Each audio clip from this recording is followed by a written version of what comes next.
Hello Team DPS, it is great to see you again on the second video of the series. If you not have watched the first video, I encourage you to go watch it. My name is Sam Garza and my goal is to share cybersecurity tips with you and protect DPS. Last time we talked about the most common ways you might become a victim, like social media and email scams.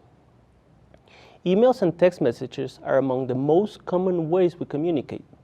Every day we receive more emails than we like online apps, coupons, banks, statements, and purchase confirmations, and conspiracy videos.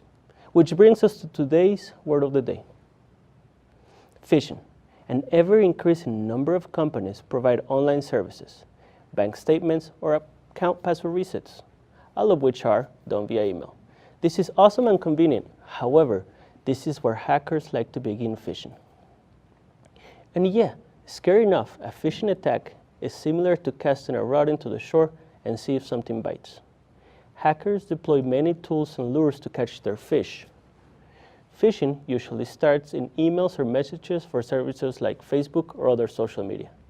The idea is to trick you into taking an action, such as clicking on a link or opening an attachment. When someone bites, they risk having their sensitive information stolen or a device infected.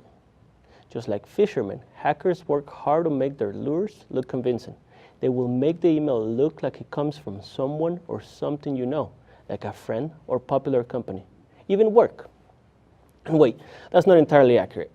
It looks more like this. The attackers send millions of phishing emails at a time. They know the more lures they cast, the greater chance for success. Just like lures have different looks and purposes, hackers have different methods to get what they want. Let's go over some of the most widely used and how to defend yourself. First, let's look at some possible red flags in phishing in an email. Is the greeting personalized to you?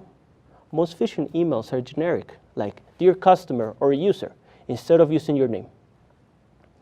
Does the email request personal information? Banks and most companies will never ask for personal credentials via email. Are there spelling or grammatical errors? Most brands are careful not to have spelling mistakes or poor grammar in their emails. Is the email creating a sense of urgency, demanding immediate action before something bad happens, like closing your account, or the attacker wants to rush you into making a mistake without thinking? Who sent the email? The email could look like it comes from an official organization or use a personal email like Gmail, Yahoo, or Hotmail.com. And Outlook displays the username, not the email address. Is there an additional way to contact the sender? Review the sender's signature. The lack of a company's contact information is a good indicator they're phishers.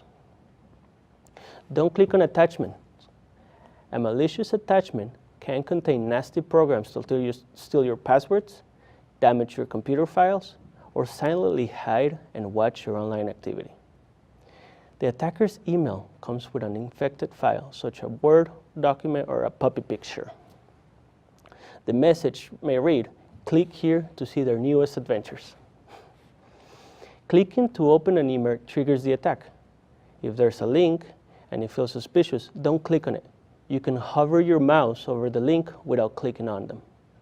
If you do click, you might be led to a website asking for your account information or personal data.